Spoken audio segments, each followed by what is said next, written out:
turned out to be just 7 of us who started it. Within an hour or two, we had over 150 people show 40, up. then 100, then 200, Couple hundred a night. Went to like 50 people. And then Wednesday at 7 o'clock, there was 100 Friday were people. thousands. And later that afternoon, we had well over 1,000 people. We feel like our voice has to be heard, and not in the classroom, but out where it's actually happening. I was born and raised in Arizona. I've always been very proud to be from Arizona. Everywhere that I've gone, I'm like, I'm from Arizona. I would tell them about our history, our culture, our people. Right now, I'm very ashamed that this is going on in my home state. The way that things are going, and if things do not change, I would not want to actually form a family and raise children in this state.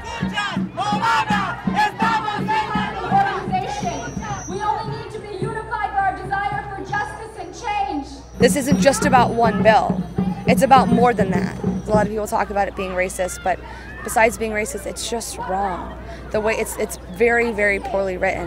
What is reasonable suspicion? As you can tell, I have an accent. Whether or not I'm undocumented, I might get pulled over if a policeman suspects that I might be illegal. If they're using accent as reasonable suspicion, people can't even invoke their Fifth Amendment right because they can't say it because accent is reasonable suspicion. Just because of the color of my skin that I have to carry around papers that a white kid wouldn't have to, that's terrible. What happened to freedom? What happened to freedom of expression? Walk out, protest, educate, boycott, or divest. I don't want to lose any loved ones. It's hard enough when people pass away, but you don't want to lose people just because of laws. I mean, I remember the first day my mom told me I was undocumented, and I was just like, what is that, you know? My mom's always told me, don't tell people.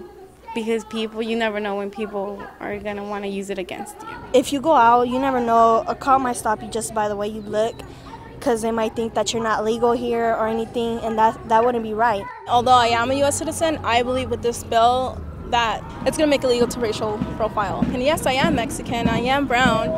As a U.S. citizen, I don't believe that a cop should pull me over and ask for my papers, whether I'm legal or not. You don't do that. That's inhumane. It's not right.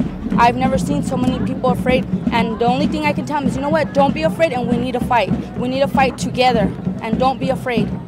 It's criminal to try to kick people out. Es un crimen tratar de sacar a la gente, nuestra gente. We call upon President Obama. Hacemos llamada a Obama. Regardless of how sunburned I am, how thirsty I am, how hungry I am, how sleepy I am, I have to keep fighting. I just wanted to tell people that not to be afraid, because they're not alone. At any time, there are people who are fighting, and the sooner you realize that and the sooner you get courage, then the sooner this battle will hopefully be over. Don't be scared. Still come out and show support. Just have to keep pushing forward. So something changes. Something has to change. Something has to change, and it has to change fast.